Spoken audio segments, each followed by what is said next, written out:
सदगुरु का मिलना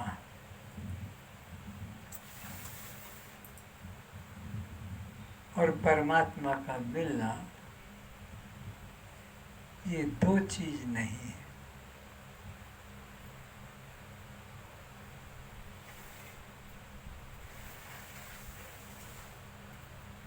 गुरु साक्षात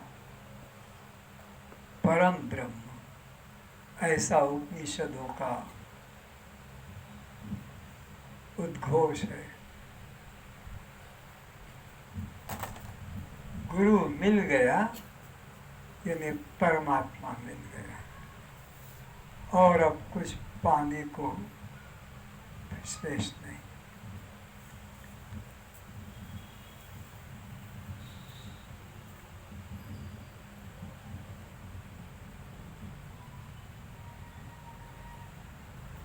अष्टावक्र जी उन्हीं गुरुओं में से एक हैं जिन्हें साक्षात परम ब्रह्म कहा जा सकता है, क्योंकि ब्रह्म के पास फिर कोई साधन करने को नहीं बचता। साधक के पास में ही साधन करने को बचता है। जो बतावे साधना साधक कहिए सोए, तुरंत मिलावे ब्रह्म से सच्चा सदगुरु सोए। तुरंत बिना किसी साधन के।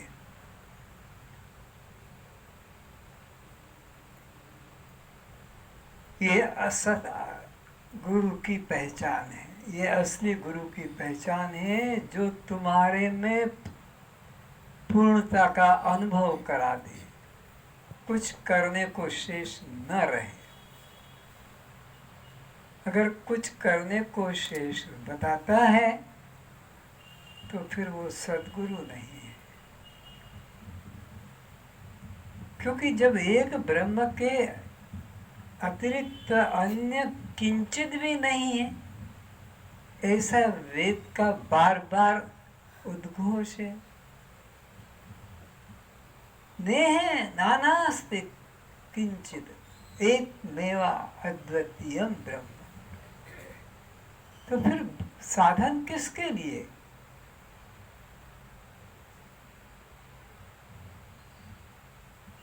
साधन तो तभी तक है जब तक कि अपने में और सब में एक पूर्णता का अनुभव नहीं हुआ है। अपने सहित सब में जब तक पूर्णता का अनुभव नहीं हुआ तब तक साधन की आवश्यकता है। साधन की आवश्यकता है उस ज्ञान को पकड़ने के लिए, न कि परमात्मा को पकड़ने के लिए, न कि परमात्मा को कहीं से लाना है कि यह परमात्मा अप्राप्त नहीं है, हमारा स्वरूप है। प्राप्त कहने में भी द्वैत हो जाता है कि वो अलग है, फिर हमने पाया, जैसे नदी ने सागर को पाया, जाकर पहुंची, दूरी थी। जीव ब्रह्म में दूरी नहीं है, जीवो ब्रह्मेव केवलम, जीव केवल ब्रह्म ही है, अन्य कुछ भी नहीं है। ऐसा सद्गुरु जिसने पूर्णता का अनुभव किया है, उसके किसी भी ग्रंथ में, वचन में साधना नहीं मिलेगी। शुद्ध तत्व का प्रतिपादन जहां होता है वह साधना कैसी? तो अष्टावक्र जी क्या कहते हैं उसे जरा ध्यान से सुनकर मैं रूप में ग्रहण करें। मेरा आपसे ये निवेदन है कि आप उसे मैं रूप में ग्रहण करें, खाली सुनकर अष्टावक्र या जनक के रूप में न छोड़ दें। अष्टावक्र जी ने जनक जी को कहा है, ये सुनकर ना छोड़ दें, बल्कि मैं रूप में मुझे कहा है कि वो तत्व मैं स्वयं हूँ। जैसे देह उपाधिवान जीवात्मा के इस देह में कुमार, युवा और वृद्धावस्था होती है, वैसे ही सब जीवों को मरने के बाद अन्य नूतन शरीर की प्राप्ति होती है। ये एक नियम है, प्रकृति का नियम है, तुम्हारे हाथ की बात नहीं। बाल्यावस्था से वो किशोरावस्था में परिवर्तन हो जाता है, किशोर अवस्था से वो युवावस्था में परिवर्तन हो जाता है, युवा से प्रौढ़ावस्था में, प्रौढ़ावस्था से वृद्धावस्था में परिवर्तन हो जाता है, और वृद्धावस्था से मृत्यु के माध्यम से नूतन शरीर में परिवर्तन हो जाता है।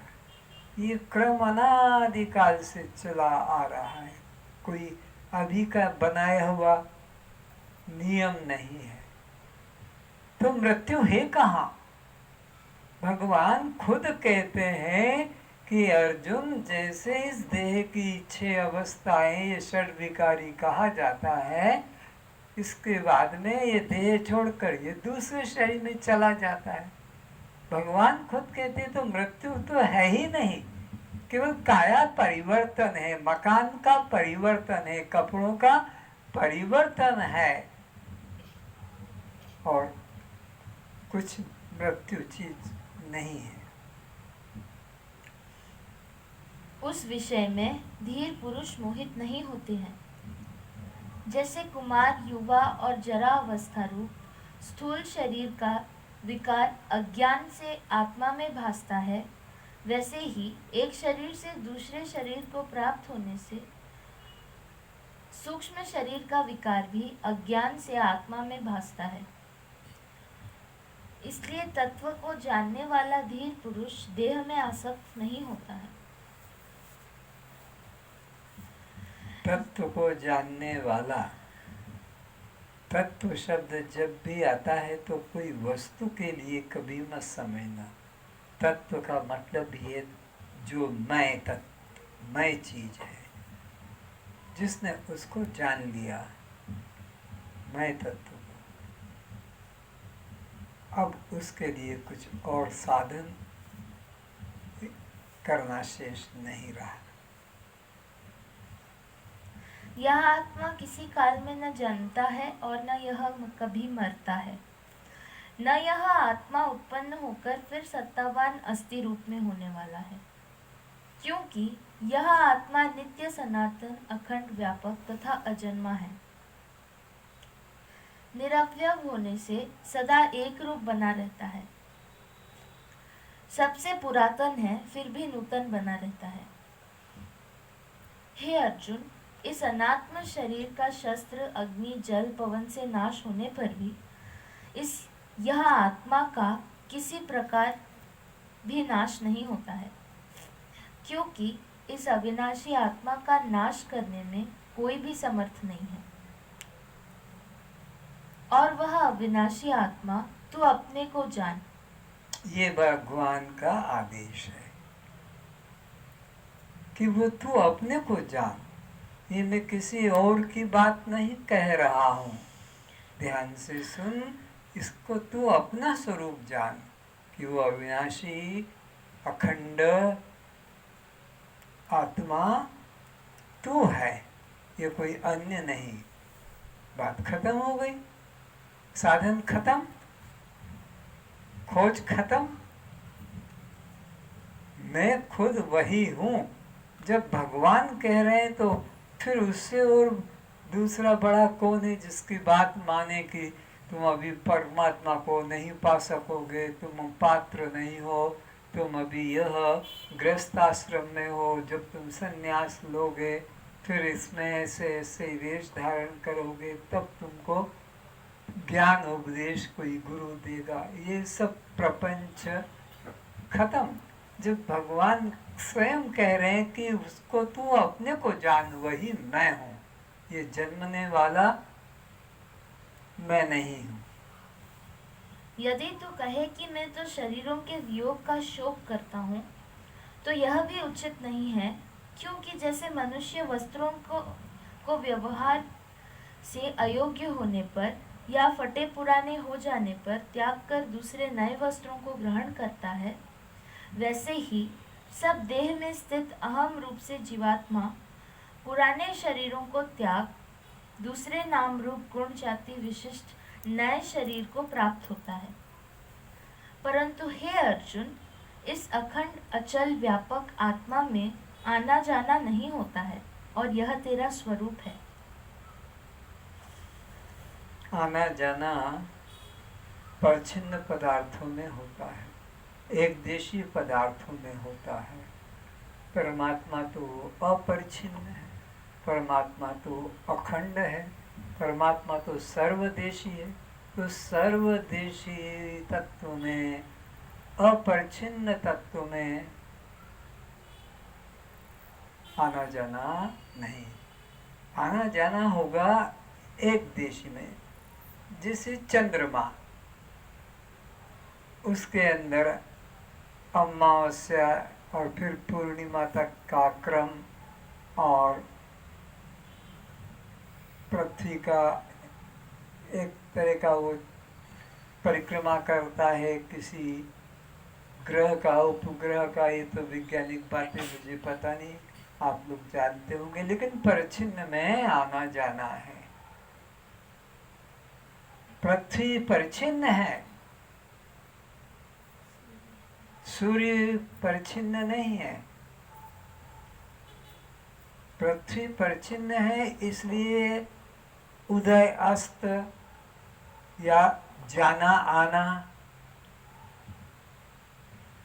पृथ्वी का है, लेकिन हम अज्ञानता से सूर्य पर आरोपित कर देते हैं कि सूर्य का उदय और सूर्य का अस्त। वैज्ञानिक लोग अब इस बात को समझते हैं और बताते हैं कि सूर्य अचल है, चंद्रमा पृथ्वी इनमें गतियां हैं। तो पृथ्वी में भ्रमण है तो हमें दिन और रात्रि का पता लगता है। सूर्य में दिन और रात्रि का कोई मतलब नहीं। सूर्य में सर्दी गर्मी वर्षा से भी कोई मतलब नहीं। सूर्य में तुम्हारे 7 दिनों से भी कोई मतलब नहीं। सूर्य में तुम्हारी 15 तिथियों से भी कोई मतलब नहीं। सूर्य देश में वर्ष भी नहीं है, कल्प भी नहीं है। क्यों? सूर्य अनादि से अपना स्वभाव में अखंड स्थित है। पर और परिच्छिन्न पदार्थ, उनमें आना जाना बना रहता है।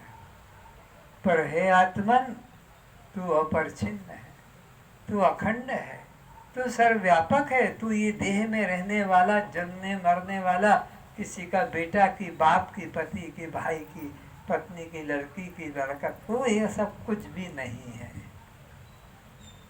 तू तो केवल अखंड आत्मा है। हे अर्जुन, तुझ निराकार अशरीरी आत्मा को शस्त्र नहीं काट सकते, क्योंकि आत्मा के मनुष्य की तरह अंग अव्यय नहीं है, किंतु आकाश की तरह निरवयव है। उसी प्रकार इस निरवयव निराकार आत्मा को अग्नि नहीं जला सकती। बार बार रोज रोज आपको यही क्यों कहा जा रहा है? जरूरी भी है। जैसे छोटे हम बच्चे थे, पढ़ने जाते थे, तो हमें वो रटाया जाता था। 1 से 100 तक की गिनती, फिर 2 से 20 तक की, और इसी प्रकार 1000 लाख रोज रोज पूछा जाता था। घर पर भी रात्रि को सब परांच लेकर सो, ताकि वो अभ्यास हो जाता था। पहले रटना पड़ता था, अब रटने की जरूरत नहीं। 15 चौक 60, 20 चौक 80, लेकिन पहले 20 को 20, 20 दूना 40, 20 तिया 60, 20 चौक 80 वहाँ जाकर लगता था। तो ये बार बार दृष्टा साक्षी आत्मा हो, तुम जड़ शरीर नहीं हो, तुम अनात्म शरीर नहीं हो, ये बार बार रटाना पड़ रहा है। उसी बात को तुम भी कहते हो क्या, वो की वही बात, वो की वही, कल भी वही, आज भी वही, पहले भी वही। ये चीज ऐसी है, अगर मान लो तो एक दिन में क्या, एक वचन में कल्याण है। तत्वमसि हो गया, काम खत्म। कोई वेद उपनिषद पुराण गीता रामायण कोई जरूरत नहीं किसी और गुरु की साधन की, एक ही शब्द तत्वमसि। लेकिन नहीं आता है समझ में। तो श्वेत केतु को 9 तरह के दृष्टांत से समझाया, नदियों के दृष्टांत से समझाया, अग्नि के दृष्टांत से समझाया, पेड़ पौधों के दृष्टांत से समझाया, अलंकारों के दृष्टांत से समझाया, और बात फिर पकड़ में आ गई। तो फिर और जरूरत नहीं समझने की। आगे, इसको जल गीला नहीं कर सकते, वायु इसे नहीं सुखा सकती। यह अग्नि शस्त्र आदि साधन तो साकार शरीर को ही नष्ट कर सकते हैं, किंतु निराकार तुझात्मा को नहीं। यह आत्मा व्यक्त अर्थात इंद्रियों के विषय होने से अचिंत्य अर्थात मन का विषय है, और यह आत्मा निराकार होने से विकार रहित अर्थात न बदलने वाला अविकारी कहा जाता है। यह आत्मा अचिंत्य है, संसार के पदार्थ चिंत्य हैं, पर आत्मा को अचिंत्य कहा, जिसका मन के द्वारा चित्त के द्वारा चिंतन नहीं किया जा सकता। चिंतन उसी का किया जा सकता है जिसका रूप है, इसका रूप नहीं, उसका चिंतन कैसे किया जा सकता है? उसका अनुभव किया जा सकता है। जैसे भूख, जैसे प्यास, उसका चिंतन कैसे करोगे? अनुभव कर सकते हो भूख का, प्यास का, उसका आकार नहीं बना सकते। इससे हे अर्जुन, इस आत्मा को अविनाशी जानकर तेरा इसके लिए शोक करना उचित नहीं है। सबके लिए भगवान का यह उपदेश है कि तुम्हें इसके लिए शोक करना उचित नहीं है। किसके लिए? जो जनता है वो तो मरने के लिए होता है, और मरने वाले का फिर जन्म होता है जब तक ज्ञान नहीं होता है। ज्ञान हो जाने के बाद में उसको जन्म लेना नहीं पड़ता है। जैसे घड़ा टूटते ही यहाँ का यही घड़े का आकाश उस महाकाश के साथ एक ही रहता है। तो ये जीव ब्रह्म के साथ सदा एक ही होकर रहता है। बस देह का अहंकार, देह रूपी घड़ा टूटा, ये ब्रह्म के साथ एक मालूम पड़ता है। आपके शब्दों में कह सकते हैं समझने के लिए कि जैसे घट टूटा तो उसका आकाश उस महाकाश में जुड़ गया कि मिल गया आपके लिए, नहीं तो वो टूटा भी नहीं कि जुड़ता भी। ऐसे ही इस देह का तुम्हारा जो है अध्यास, यह हटा कि तुम ब्रह्म से एक हो गए। एक ही हो, लेकिन समझाने के लिए कि बस ये देह का घट टूटना है कि उस ब्रह्म से एक हो जाना है। माठिया का टूटना है कि उसके आकाश को उस महाकाश में एक हो जाना है। पर वो माठिया में था तब भी उस महाकाश से अलग नहीं था। तो देह में रहते हुए भी जो जीव ब्रह्म से अलग नहीं है। अतः तू अपने को असंग, निष्क्रिय, निर्विकार, अविनाशी, दृष्टा, साक्षी आत्मा ही जान। क्या जानो? अब तुम सब अहंकार को छोड़कर अपने को क्या जानो कि तुम निराकार, अजन्मा, दृष्टा, साक्षी आत्मा हो। बस ऐसा ही जानो अपने को। यह साकार, किसी का बेटा, किसी का पति, किसी का पत्नी, किसी का पुत्र पुत्री अपने को मत मानो, देह रूप अपने को मत जानो, बल्कि तुम देह से पृथक इस देह के दृष्टा साक्षी आत्मा हो। पर ये बात अंदर से स्वीकार करना है। वाणी से तो हम बिल्कुल रट्टू तोते बन गए हैं, कोई देर ही नहीं, पूछते ही दृष्टा साक्षी आत्मा। लेकिन मैं शरीर रूप में ही अपने को अनुभव करता हुआ बोलता हूँ, मैं आत्मा रूप से अनुभव करके कहाँ बोलती। शिवोम बोल दिया, बात बात में शिवोम, फोन पे शिवोम, पर शिवोम बोलने वाला ये शरीर और सुनने वाला भी शरीर। आत्मा का तो पता ही नहीं लगता है, आत्मा का तो संग ही नहीं होता है। इसलिए एक दिन मैंने कहा था कि सत्संग शुरू करो। आज तक सत्संग तुमने किया नहीं है। शब्दों का संग करना सत्संग नहीं, ग्रंथों का संग करना सत्संग नहीं, भजन गा लेना ये सत्संग नहीं। उसके तात्पर्य को हमें अपने में स्वीकार करेंगे तभी हमारा कल्याण होगा। जैसा कि अज्ञानी जन देह उत्पत्ति से मैं जन्मा और देह नाश से मैं मरा ऐसा मानते हैं, तो भी उस दृष्टि से यदि तो इस अविनाशी आत्मा को सदा जन्मने व सदा मरने वाला मानता है, तो हे अर्जुन, इस प्रकार अनिवार्य प्रकृति के नियम में तो शोक करने के योग्य नहीं है। अगर ये बात मान ही लेते हैं कि शरीर का जन्म होता है, तो ऐसे ही आत्मा का जन्म होता है। शरीर की मृत्यु होती है, ऐसे आत्मा की भी मृत्यु होती है। सब मान भी लें तेरी, तो फिर जन्मने वाले का मौत और मौत मरने वाले का फिर जन्म होगा ही। फिर उस संबंध में हमें शोक करना उचित नहीं, क्योंकि मरने वाला पुनः जन्म को प्राप्त होने ही वाला है। इसलिए भी तुम मृतक के लिए शोक करने के योग्य नहीं है,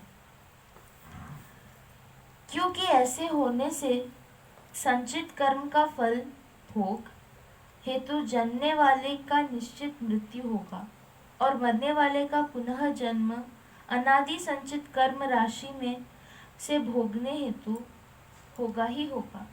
इस प्रकार यह सृष्टि का अनादि नित्य क्रम होना सिद्ध हुआ।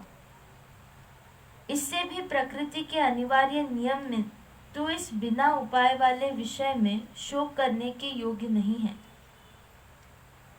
हे अर्जुन, तो आत्मा होकर देह संबंध में तेरा चिंतन होना उचित नहीं है। हे भारत, सभी प्राणी जन्म से पहले अप्रकट थे और मरने के बाद पुनः अप्रकट हो जाएंगे, केवल बीच में ही प्रकट दिखते हैं। अतः इसमें शोक करने की बात ही क्या है। जैसे घट के पूर्व जो मिट्टी है, घट नाश के बाद वही मिट्टी रहती है, तब घट प्रतीति के समय भी वह मिट्टी ही रहता है। घट नाम मिथ्या मात्र है। इसी तरह शरीर से पहले जो अव्यक्त आत्मा है, शरीर समाप्ति पर भी वह अव्यक्त आत्मा ही रहता है। मध्य में शरीर की प्रतीति होने पर भी वह अव्यक्त आत्मा ही रहता है। अधिष्ठान तो मिट्टी है, वो तुम देह कह देते हो, स्त्री पुरुष कह देते हो, या हिंदू मुस्लिम कह सकते हो, ब्राह्मण क्षत्रिय, लेकिन वस्तुतः तो देह मिट्टी ही है। अब उसमें ये सब हमने उपाधियाँ कल्पित कर रखी है। वस्तुतः जैसे एक ही स्वर्ण है, पर हमने उसके अंदर कितने आकारों का नाम कल्पित कर दिया है, पर वस्तु एक ही है। तो ऐसे ही यहाँ पर भी एक ही चेतन तत्व है और वो ही नाना आकारों में यहाँ उपस्थित हुआ है। हे अर्जुन, यह दृष्टा साक्षी आत्मा ब्रह्मा से लेकर चींटी पर्यंत सबके शरीर में सदा ही अविनाशी रूप से विद्यमान है। सबके शरीर में कोई छोटा बड़ा नहीं, ऊंच नीच नहीं, कोई जाति प्रांत भेद देश भेद नहीं, वो सब शरीरों में एक ही विद्यमान रहता है। और वो भी कैसा अविनाशी है, उसका कभी जन्म नहीं। और हे आत्मन, वह तू ही है, ऐसा तू निश्चय करके वह मैं ही हूँ। इसलिए संपूर्ण भूत प्राणियों के लिए तू शोक करने योग्य नहीं है। किसी एक के लिए नहीं, सारे संसार के लिए भी शोक करने योग्य नहीं है। और यदि तू संसार को स्वीकार करता है तो उनका जो होगा वो तेरा भी होगा। तू अपने को उनसे अलग मत जान। सारा संसार जब अलग तू मानता है, पर इतना अपना परिवार को मैं करके जानता है, जब उस सारे संसार की तुझे चिंता नहीं है, आग लगे, पृथ्वी में भूकंप आ जाए, कुछ अतिशय वर्षा हो जाए, तेरे को उसकी चिंता नहीं, सारा संसार इतना बड़ा, किसी का दुख नहीं, फिर तो ये 5-4 लोगों के पीछे क्यों मर रहा है? जैसा उन सब का होगा उसी ढेर में, उसी कचरा पेटी में, डस्टबिन में इसको भी डाल दे। लेकिन तो उन सबको तो अलग कर लेता है, पर इतने से को अपने से अलग नहीं कर पाता है। यह तेरा अज्ञान, यही तेरे दुख और बंधन का कारण है। अस्तु, निश्चय कर कि मैं चैतन्य एकमात्र सत्य हूँ और सब स्वप्न के यह दृश्य है। स्थूल देह का तो प्रारब्ध भोग समाप्ति पर स्वतः ही नाश हो जाता है, एवं सूक्ष्म देह का ज्ञान होने के बाद नाश हो जाता है। किंतु हे अर्जुन, तुझ आत्मा का नाश करने योग्य कोई भी पुरुष एवं साधन समर्थ नहीं है। देह का तो प्रारब्ध खत्म हुआ, देह का तो प्रारब्ध खत्म हुआ, वो अपने आप गिर जाएगा। कैसा? जैसे पका हुआ फल वृक्ष से अपने आप पृथ्वी को प्राप्त हो जाता है, आपको कुछ साधन नहीं करना पड़ता। ऐसे ही ये देह का भी प्रारब्ध पूरा होगा, ये खत्म हो जाएगा। स्थूल देह अब रह गया सूक्ष्म देह, उसकी आत्मज्ञान के द्वारा निवृत्ति हो जाती है। आत्मज्ञान हो जाने से यह सूक्ष्म देह भी चला जाता है। अब रह गया केवल चैतन्य आत्मा, उसकी तो कभी मृत्यु नहीं, क्योंकि जन्म भी नहीं। और हे आत्मन, वह ही तू है, ऐसा अपने को निश्चय से जान। इसलिए हे अर्जुन, तू अपने को इस जन्मने मरने वाले नश्वर शरीर से पृथक अविनाशी नित्य शुद्ध बुद्ध मुक्त सच्चिदानंद दृष्टा साक्षी आत्मा रूप ही जान। फिर से कैसा तू जान? इस देह से अपने को अलग जान। एक काम, देह से तू अलग, फिर ये देह के से अलग करके जो रह गया है वो कैसा है? नित्य शुद्ध बुद्ध मुक्त सच्चिदानंद दृष्टा साक्षी आत्मा रूप ही जान। नित्य है, यानी कभी मरता नहीं, सदा रहता है। फिर शुद्ध है, कभी मलिनता उसमें आती नहीं, उसे छूती ही नहीं। जैसे सूर्य को कभी अंधकार नहीं छूता है,